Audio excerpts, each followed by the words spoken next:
Hello बच्चों, आज का हमारा क्वेश्चन है the sequence of event by which a cell duplicates its genome synthesis other constituent of the cell eventually divides into daughter cell is termed as A interphase, B M phase, C karyokinesis and cytokinesis, D cell cycle।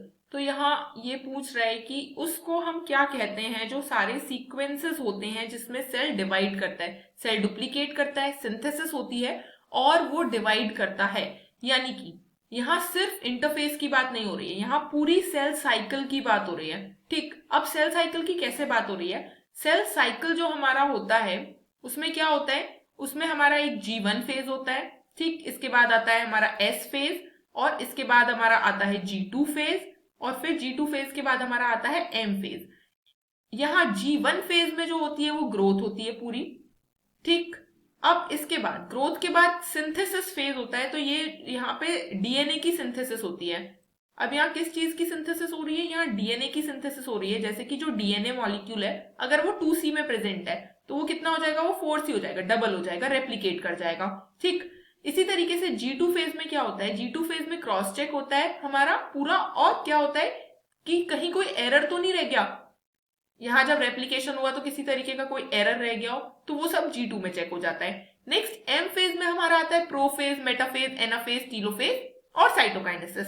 ठीक, prophase को हम P से denote कर देते हैं। Prophase के बाद आता है मेटाफेज, फिर आता है हमारा एनाफेज, फिर इसके एनाफेज के बाद आता है टीलोफेज, फिर होती है साइटोकाइनेसिस।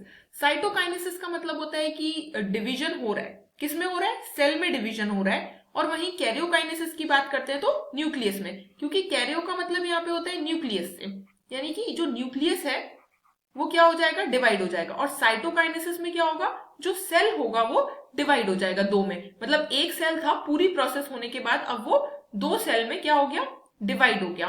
तो इस प्रोसेस को हम बोलेंगे साइटोकाइनेसिस। वहीं अंदर का जो न्यूक्लियस डिवाइड होगा उसको बोलेंगे हम कैरियोकाइनेसिस। इंटरफेस की बात रहती है तो ये वाला जो पीरियड रहता है यहाँ पे, ये रहता है इंटरफेस का।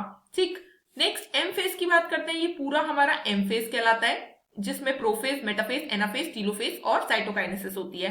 तो ये पूरे को, क्योंकि यहाँ पे सेल डुप्लीकेट भी हो रहा है, सिंथेसिस भी हो रही है और वो ग्रो भी कर रहा है और फिर वो डिवाइड भी कर रहा है। ठीक, तो पहले डुप्लीकेट हुआ, सिंथेसिस हुई, ग्रो भी किया, डिवाइड भी किया, उस पूरे को हम बोलेंगे cell cycle. So option D is the correct answer. I hope this will help you. All the best.